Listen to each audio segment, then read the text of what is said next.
Ladies and gentlemen, welcome to the Huddle, a black and gold podcast with your hosts, Gage Ryan and Ron Mon. How you doing, Gage?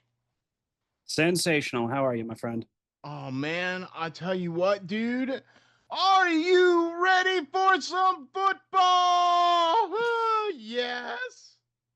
Oh man, it's been too long. It's been too long. It just doesn't feel like it's ever a long enough season. But then again, whenever you know just how grueling and how long a 17 game season, let alone the 18 game season that they're talking about implementing, I mean that's grueling. So I think we as fans we always want more. And they're trying to give us more. They're trying to put more games on the schedule, and I understand that. You know what I mean? Because when you look at teams or at the leagues like hockey and stuff like that and basketball, man, they play 82 games. Baseball plays what, 160 games, right? I mean, could you imagine Yeah. playing football 160 games or 82 for that matter? No, nobody would last a quarter of a season. It would So it would now, have to be. so the right, okay, right. By the Yeah. way, thank you all very much for hopping on and tuning in and joining us for the Huddle, a Black and Gold podcast starring Gage Ryan and Ron Mont from the RNJ Media Sports. Man, I tell you what, thank you all very much for hopping on, and please hit the like and subscribe, man. We'd really, really appreciate that. We are going to be doing a quick little preview of the Jets versus the Steelers, week one, coming up this coming Sunday. Holy moly, football already! Look, if you didn't have a taste of college football week zero this past weekend, well, shame on you. Because, man, there was some really good football games on over the weekend, especially in college football. So be sure to check some of that stuff out.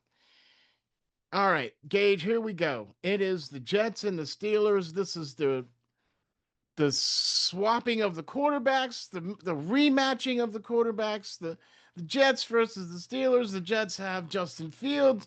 The Pittsburgh Steelers have Aaron Rodgers. And The Jets current versus the Jets X. you know, I mean, uh, okay. And We talked honestly, like about it's something we should have a distinct advantage in this game. I mean, our defense, it's one of those on paper things, but our defense should play pretty much lights out in this game. They got a new head coach. They have Justin Fields, who they already know really well. For all intents and purposes, this should be a defensive shutout, if you will. But then again, how often is it actually when it should be? especially on paper, right? Okay. And when you Oh actually yeah. get it out there on the field and put your hand in the dirt. Speaking Hmm. of putting your hand in the dirt, how about this? Some awesome, awesome news coming out of Pittsburgh. Alex Highsmith is good to go after the Hmm. groin injury suffered during training camp. He's going to be ready to go. So I know Yins are going to be happy about that because, man, Alex Highsmith and TJ Watt on either side, the bookends. Man, I would not want to be Justin Fields facing those two guys. I just wouldn't want to be. I don't think that there's a quarterback in the league that goes up against TJ Watt and thinks, yeah, I feel great about this. Like it's just that's just not a thing. Yay, TJ, we're going up against TJ Watt today. Yay! All right, No, see, no.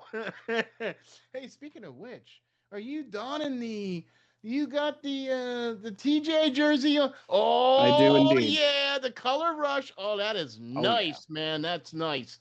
Like that, like that. I'm I'm finally building up a collection after years of wanting to. Exactly. There you go, man. Yeah. That is a sweet looking ride. Oh yeah, can't go wrong Thanks, with pal. Color I Rush. appreciate it. And you can't go wrong with TJ Watt. So we're going to see him at full speed. We're going to see Alex Highsmith at full speed. We're going to see Jalen Ramsey at full speed. We're going to see Darius Slay at full speed. We're going to see Joey Porter Jr. at full speed. We're going to see a really awesome defensive line with Cam Hayward as captain now again. Right? Hmm. I mean, come Yeah. on. Yeah, there's a lot of old heads on this team. There's a lot of people in their early 30s. There's a lot of people in their late 30s. It's a veteran based team where you wonder how much does Jalen have in the tank? How much does Aaron have in the tank? I think that the Steelers look at this and they're like, okay, we're assuming the best out of all of these players. And while that's possible, I think that we'll get a lot of middling out, I guess, with a lot of these guys. I think that there's going to be nobody on this team that's going to fall off a cliff, right? I don't think DK is going to fall off a cliff. I don't think Aaron's going to fall off a cliff. But like, are we going to see elite play from any of them? I highly doubt that. Okay, I see what you're saying now. Yeah, because I think we're at that point now where we're past that elite play from any of those particular players in those skill positions because of Yeah. their age and things of that nature. I think we're going to see pretty decent for DK Metcalf. I think we're going to see pretty decently Mm-hmm. with him. From what I understand, he showed out really well in training camp and did a really good job and basically showed the wide receivers in the room how to be a professional, which is kind of Mm-hmm. what I think they were hoping that he would come in and do anyway. You know what I mean? Mm-hmm. Because the room was pretty young. So I was really happy with that. Beanie Bishop on the practice squad. Uh, that hurts. Okay, that hurts a little, but hey, at least he's still on the team. And okay, His snap count did get reduced throughout the course of the year. That is true, but he just to me he showed enough to at least warrant a main roster spot. I don't know. Practice squad seems a little harsh for me, wouldn't you say? yeah, because at least special teams for him. Something. You know, fourth Yeah. string, third string. Yeah, I mean, what? Anyway, I guess we're gonna see. I guess Mm. we're gonna see what this group of guys is gonna be able to put here on the field, and we're gonna see. Because I'm gonna tell you right now, the Jets are gonna try it. Do you want to know what the motto for this year is? Fingers crossed. Yeah, That's what I think it boils down that's to, man. great. That's perfect. And like, okay, so Arthur Smith, right? I think might actually play a decent role in here because it's going to be his offense versus the Jets defense, which make no mistake is still a really good defense. So Exactly. like putting up 13 points or 16 points is like not only possible but highly likely. And if you play defense good, and look, we talked about this on the last show. If you spy Justin Fields and keep him contained, and especially now with the great news of Alex Highsmith suiting up for this game, that's really awesome news because that gives Pittsburgh those two bookends for hopefully containing Justin Fields. And it's okay if we do a little bit up the middle because we got guys up the middle that can clog up in the middle too as well. You got the Patrick Queens, you got the Herbigs, you got the pick somebody. I Mm-hmm. think you need to spy him. You still need to keep contained, but I still think you need to put a spy on him because if you don't, he's going to burn you with his legs. Because we know from past history that he is a hot read, and if it ain't there, he's gone. Yeah. That's kind of Right? his entire style. He loves to use his legs. And I mean, understandably so. Like we used him like a mini Lamar for a couple of games. And that's all well and good. Spread out five wide, have him go shotgun, and then just take it on a quarterback keeper. I mean, we've seen it work countless times for him. I'm with you all day with that, right? But you can only do that so many times, Mm-hmm. right? And every once in a while, I mean, you can't constantly be putting your quarterback out there on the line like that to be taking Mm-hmm. shots like that downfield. I mean, No. come on. I mean, that's what I mean. You do it once or twice a game, and you're cool. You know. Mm-hmm. Use your arm, young man. You can throw the ball. That's okay. You're allowed to throw the ball. We're gonna see Aaron Rodgers throw the ball. We're gonna see some testing. I think we're gonna see some testing for sure. Um, Oh, uh, definitely. I'm also very excited about the new Jalen Warren Yes. extension. The electric meatball is here to stay. And Thank God. bravo, bravo. No, listen, he's the best running back on the team. He was the best running back on the team last year, and he probably has been since You was it his got rookie him. year that he started playing, or was it his second Yeah, year? I can't second remember. year. Yeah, and I mean he's excellent. I mean, I don't think that he's necessarily like a top five back or anything, but he's certainly a guy that you can kind of establish a run game with. Look, here's the one thing that everybody said about him. Oh, it's his size, and blah blah blah blah blah blah. And then all you have to do is look at Emmett Smith Mm-hmm. and Barry Sanders. Them guys were eclipsing the sun with their height, right? You Mm-hmm. understand what I'm saying? Okay, Yeah. right? So it's on. It's on how you play. It's on how you use your leverage, right? Every time I Hmm. see Jalen Warren back there picking up that block, he's using leverage. He's going up against guys that are three times his size, right? He's not going to last very long, but he's at least going to make them stop for a second or two, and that's all you need, right? You just need Jalen, him to stop for a second or two. I definitely, and like Jalen, something I've noticed with him is that he's gotten better and better at this throughout the course of his time here in Pittsburgh with being selective with his contact. I talked about this in my Jerome Bettis video from last year because I think he's a great example of it. That people have these memories, of course, of Bettis smashing into people, but he didn't always do that. He was actually like he had shifty feet, and he learned taking damage over and over is not the key to a long career, right? And so he That's learned to be right. selective with his contact. I think Jalen, it not nearly as well as Bettis, don't get me wrong, but I think that he does something similar where he learns when to crash and when to dance. And see, that's a lot like what Franco used to do. You Hmm. know, when Franco thought that he could get more yards by running out of bounds and not taking that hit, hey man, he's going to be doing that. You know, and I Yeah. know a lot of ex players talk down about that, but think about it. If you take 10 less hits per game, Mm. you might extend your career another year or two because you Oh, took at the very least. because you took 180 less hits throughout the season. And Darn. like somewhat unrelated but kind of related is that the again Bettis is that like with his last couple years they used him as kind of a battering ram in short yardage as a closer, if you will. They would give Zaraway or Deuce or whoever else all the bulk of the carries or The whatever. Willie And Parker, that's yeah. yeah, that's the way you should do it at times. I agree. And I like the fact that we got Jalen Warren and then we got Caleb as a 1-2 punch because you need that. Hmm. You need that. See, but here's the thing. And this is what I'm hoping we can get from our rookie Caleb is the that ability for him to do all the things needed to do, be an all down back.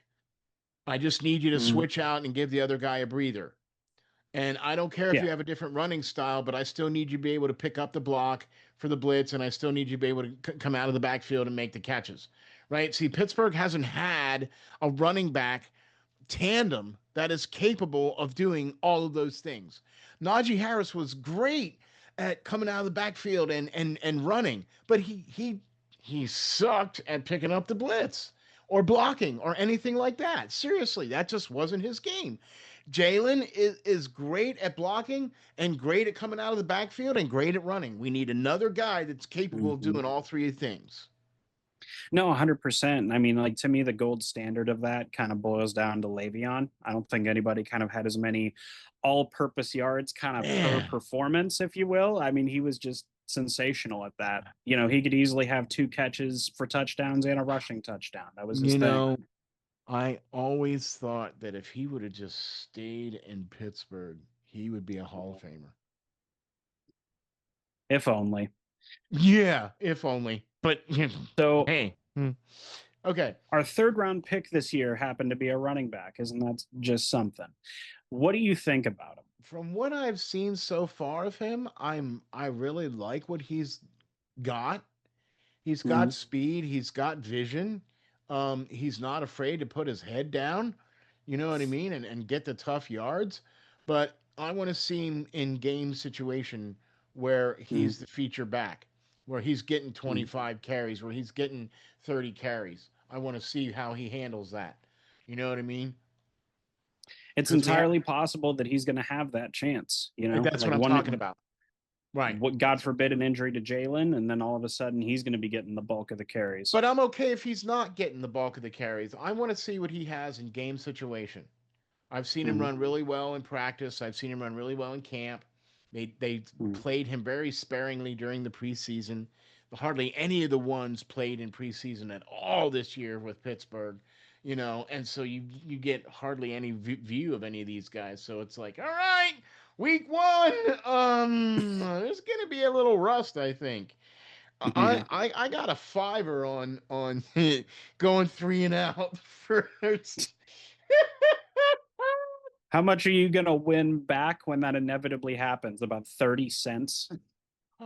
Yeah, right. But No, I mean it seems determined to happen. That's kind of what we're always kind of like hyping up the offense. Now, primarily this is because we had people like Mitch Trubisky and Kenny Pickett coming in week one. That kind of played a big factor to that too. But that opening 3 and out is just a big gut punch every it year. is, man. It really is. Can you just fix that one thing? I mean, really, Mike? Come on. You've been at it now for pert near 20 years, buddy. You think you could fix that? Pittsburgh has one of the worst, and I'm not kidding, over the last tenure of Mike Tomlin, the worst opening drive success in any game period is really, really bad. Okay, so can you work on that maybe a little bit? You got a guy now who can chuck the ball a little bit. You got some guys who can catch the ball. You got guys who can run the ball. Are we going to see Broderick Jones? Are we going to see this offensive line come together? Because if they do, then this offense sky's the limit. But if we got problems up front, we it's gonna be a long year. This whole year boils down to the lines. It's literally what we're going to live and die by, and it's what Andy and Omar have kind of put the team in position for. It's not like Yep. we've had a couple of splash signings this past offseason, way more than normal, especially under the Colbert administration, if you will. No, and what's great about what they've done is they've focused the big important draft picks, the first and second round picks of recent are just all on O line and D line. None of these Claypool picks. Not Najee's great, but I think that we can all agree that Creed Humphrey was a pretty big miss opportunity. I mean, not that I don't mind Zach. Zach's been pretty dang good in his own right, but what I'm saying is that I think that they've taken the spotlight and put it on the important positions as opposed to kind of some of these hit or miss, hot or not prospects. And don't you kind of have that finally Yeah, feeling about that? yeah. Like really? Hey guys, look, it's like it's when you look at a hockey team and you build from the goalie out. When you look at a Mm. football team, you got to build from the line out. Okay, because if you don't have a good offensive line, you're not going to be able to run the ball. You're not going to be able to throw the ball. If you don't have a good defensive line, you're not going to be able to defend against the run or defend against the pass because you're not going to be able to put any pressure on the quarterback. I want to see sacks. I want to see Highsmith and Watt leading the league in sacks. I want to see that. I want to see Ball Hawk, Ramsey, and Darius Slay and Joey Porter leading the league in interceptions. I want to see that. Can we? Do we have the potential? Everybody's 0 and 0. We're a team that wants to get home with four consistently. We've kind of just steered very far away from the Blitzburg days of old. And I'm not a fan of it, man. I don't know. You see, I think that you know more about the schematic side of things than I do. And I just don't like the over reliance on zone. I know pretty much every team plays more zone nowadays, but it just seems wrong. I can't put my finger on why. I'm Can you? so with you, especially when we have players on Mm-hmm. our team that are built for man to man. Joey Mm-hmm. Porter is built for man to man coverage. 100%. Darius Slay is built for man to man coverage. Even the guys that are on the Beanie Bishops and all them other guys, they're not necessarily built for zone. They came out of college, very little zone is played in college. It's all pretty much man to man. Okay, let's face it. Come Are we trying to on. put square pegs in a round hole here? Does it sound like it? You're not Right? wrong. Yeah. Yeah, I mean, okay. Correct me if I'm wrong, please. Smack me up the side of the head. Okay, but it just seems like that's what they're doing all the time. Is hey, these guys are built for man to man. Let's make them play zone. What? No, no. Let's give Najee the toss plays and give Jalen the halfback dives. Wait a minute. No, no, no, no, no, no. Switch that around. See, right. Okay. Oh my gosh. Don't stop. Come on. We think this could be we think this could be a good game if there is if you keep Justin Fields contained, and you spy him and you don't let him beat you with his legs and make him beat you with his arm, then you have enough defense to take care of business as long as you can get that offense clicking. I think a good way to summarize this game is either the Jets are going to lose to the Steelers or the Steelers are going to lose to the Steelers. You know, this is why Gage is on here, man, because you hear what this, right? You hear this prophecy this young man is spouting, right? Okay, right? Come on. Their uh, their injury We're looking list at the injury report. is not very. You know, Will McDonald is listed as questionable. Alan Lazard is listed as questionable. Isaiah Davis is listed as questionable, and Tyrod Taylor is listed as questionable. That's it. Hmm. They're coming in pretty relatively healthy. Yeah. So are the Steelers, you know, for the most part. Calvin Austin III is questionable. Janunu Smith is dealing with a knee, and he might be questionable. Keanu Benton is questionable. Will Howard is on the injured reserve with a broken hand, so he's out. And Gareth Warren is definitely out too with an injury reserve for him as well too. But everybody else seems to be up, ready to go and rock and roll. So Couple training camp bumps and bruises. Excuse me. It doesn't seem like anything that we couldn't easily overcome. exactly, I know that Black is out. I mean, listen, we put a lot of effort, a lot of high-end draft picks into both sides of the line. I mean, we're gone are the days of Chuks Okorafor and a training camp fullback snapping the ball to old man Ben Roethlisberger. We have finally put the focus on an area that it is drastically needed for long periods of time, and that has to pay dividends on some level. I mean, like again, when Kendrick Green and these kind of guys are on the line, you can kind of justify saying, well, yeah, of course the line was going to implode, but we have a lot of high end talent on it now. Even Mason McCormick, who is drastically better than a fifth round pick as we've seen so far. We have a potential top tier O line if everything blends together, and that's where the success from this team is going to Fingers be. crossed. Right? Motto of the season. I'm going to make some kind of big thumbnail or whatever, and it's just going to Yeah. have Fingers like crossed. twisted fingers or something. There you go. We like it. We love it. Well, listen, Yins, I got to tell you something, man. We think that, like we said, if the Steelers follow this little game plan, we think they can potentially put up a W here for Week 1. It would be Mm-hmm. nice to see them be successful on their first drive and not do a 3 and out. Like I said, I got a fiver on it, but here's hoping I lose it anyway. Thank you all very much for hopping on and tuning in and checking us out, man. We got a lot of great stuff coming up here for you folks. Be waiting for some new graphics, some new skins, all kinds of stuff. Gage with the awesome logo as well too. So thank you very much for that, man. All kinds of great stuff going on here at RNJ Media Sports. Thank you all very much for tuning in. Gage, why don't you tell the folks where we can find you, where we can get you, sir? You can find me on Twitter at Gage Ryan Video. You can find my Yu-Gi-Oh content on YouTube at Gage Ryan Video. You can find my MMA content at Contender MMA, and you can find myself, Steele, and the rest of the crew at Five Star Matchup for all of our Steelers content. Yeah, man, for sure. And by the way, look forward to a guest coming on here, maybe soon, maybe having a guest on the show. That would be really righteous to have the guest on. So you can catch all the great stuff at RNJ Media Sports at rnjmediasports.com. That's right. That's the new website, rnjmediasports.com. Check us out on X at rnj_media.